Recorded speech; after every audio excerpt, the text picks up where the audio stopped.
Whither have people fled from God's presence? Where have people fled from God's presence? Psalm 139 verses 7 to 8. The psalmist would confess and say, Lord, where shall I go from your spirit? Or where can I flee from your presence? If I ascend to the heavens, you are there. And if I make my bed in Sheol, in hell, you are there still. God's presence is everywhere. But still, we try to flee from God's presence. Whenever we flee from God's presence, we shall not have peace in life. When we break the commandments and the laws of God, we cannot expect to lead an orderly life. When we live a depraved life, we cannot expect to have a blissful existence in life. All things flee from him or her who flees from God. In the Old Testament, we have the book of prophet Jonah. Jonah fled from God. Jonah was a Hebrew prophet. God called him and assigned him, and he said to him, go to Nineveh and preach repentance. Nineveh is in Iraq, in Mesopotamia in those days, what we call today as Mosul. So he was asked to go towards the east in Mesopotamia and Nineveh, which was about 1,000 kilometers away from Israel. But Jonah did not go there. He fled from God's presence. Instead of going towards Nineveh, he went towards Tarshish. Tarshish was in what we call today in Sardinia in Italy. It was 2,500 kilometers away from Israel. He was a prophet, but he did not carry on the commandment of God. He fled from God's presence. Instead of going 1,000 kilometers towards Nineveh and preach the gospel or the good news that God had given him, he went 2,500 kilometers away from his assigned place, and he was hiding from God. He fled from God's presence because he did not want the people of Nineveh to get converted. He was a Jew, a Hebrew, and those people were Gentiles. So he did not want the Gentiles to get converted and then get saved in their life. And that's the reason he took the opposite direction in the west. Instead of going towards the east, he went towards the west. All efforts he made to go far, far away from God. He fled from God. But all those who flee from God will always bring disaster, not only upon themselves, but on the others also. And so did Jonah bring disaster upon himself. When he took a boat and then went towards Tarshish, there was a storm, as we all know. And the crew on the boat, they came to know that Nineveh was hiding from God. And the boat was about to sink. And then he confesses that he was running away from God's presence. Then they throw him into the ocean. And then you know the story, he gets swallowed up, and then the whale spits him on the shores of Nineveh. And then he goes and preaches over there. And that is another part of the story. But Jonah fled from God's presence, and he brought disaster not only for himself, but for all others also. All who flee from God, all things flees from him or her. My dear brothers and sisters, in today's gospel reading we heard about the parable of the wedding banquet. The invitees fled from God's banquet. They were given prior notice to come for the banquet of the king's son. And when the time came, they fled from God's presence and they had their own works to do. and therefore disaster came later on. Now, this particular parable refers to the people of Israel. The people of Israel was a chosen race, chosen by God through Abraham and the others, and God protected them, guided them, blessed them with priests, prophets, and commandments. Everything that was good, God gave them. And they were supposed to produce and prepare themselves for the coming of the Messiah. And that is the banquet. When the Messiah came, they treated him very badly. They threw him out of the city and then they crucified him. They do not associate with the Messiah. And the time came, historically speaking, the time came in 70 AD, the Romans came and butchered the Jews. They destroyed their city, and the temple was totally demolished, and it was totally annihilated. More than 1.1 million Jews were killed in 70 AD because they fled from God's presence. They became redundant.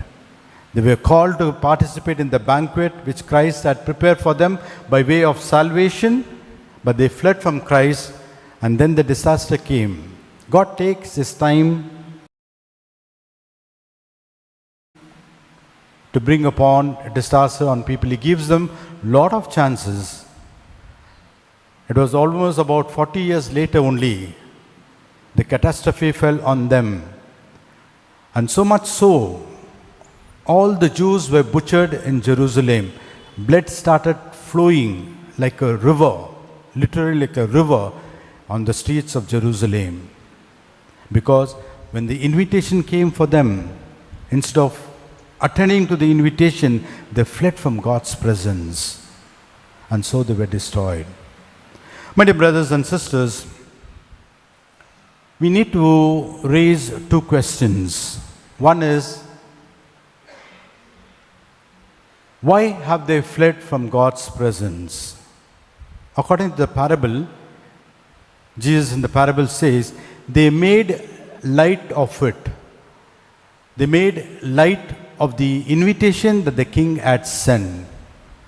They do not value the invitation that God had given them. They do not consider worthy the invitation that God had given them, and therefore they made light of it. And because of that, disaster fell upon them. Sometimes we do not give much importance to things that are spiritual in life. We give more importance to things that are temporal and passing, transitory things. But there are things in life that are eternal.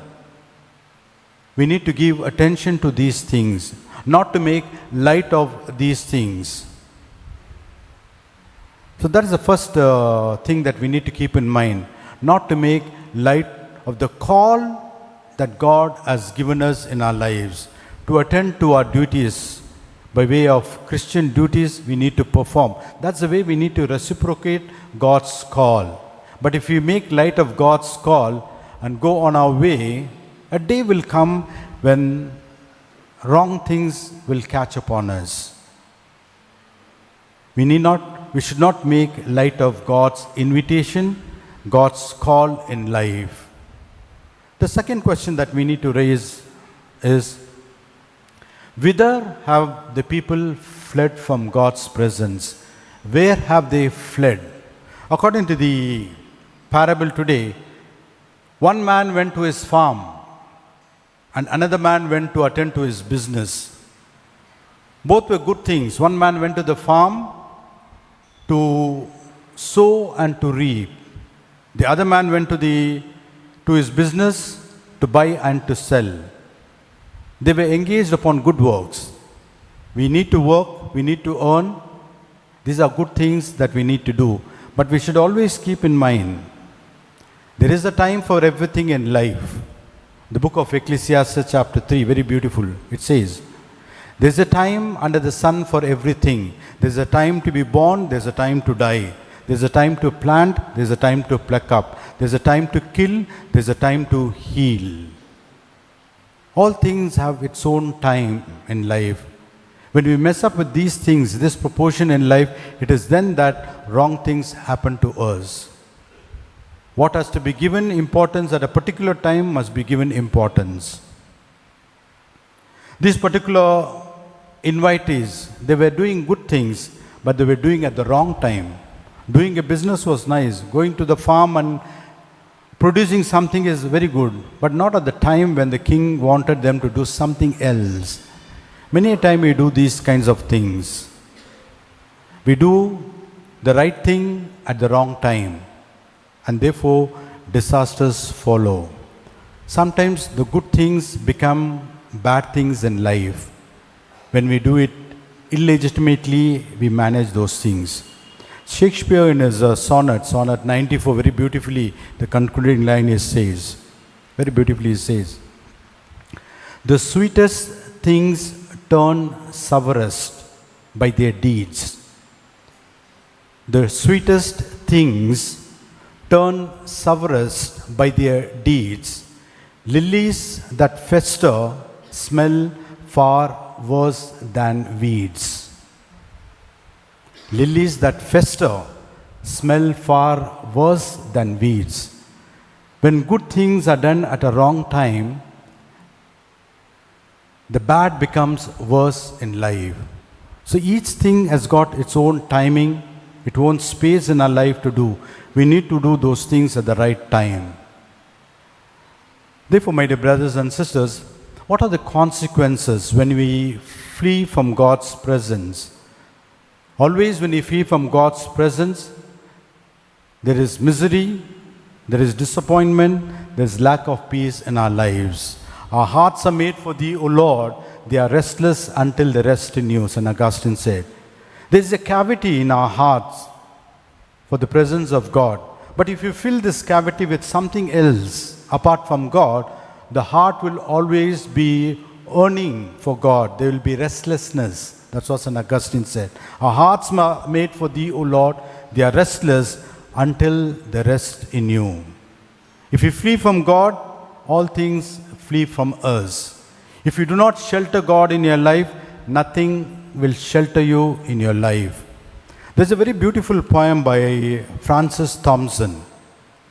He wrote that ode, a long poem in the year 1893, The Hound of Heaven. Very beautiful poem. If you go home, please go to the net and read this poem. The Hound of Heaven. God is a hound. God is a hound that is in pursuit of a soul. The soul may run away from God, but God keeps persistently following the soul until He conquers the soul. The soul may go astray in many wrong ways, pursuing wrong things in life, and those things will never satisfy the heart until that heart rests in God. Very beautiful poem. It goes like this. I fled Him down the nights and the days.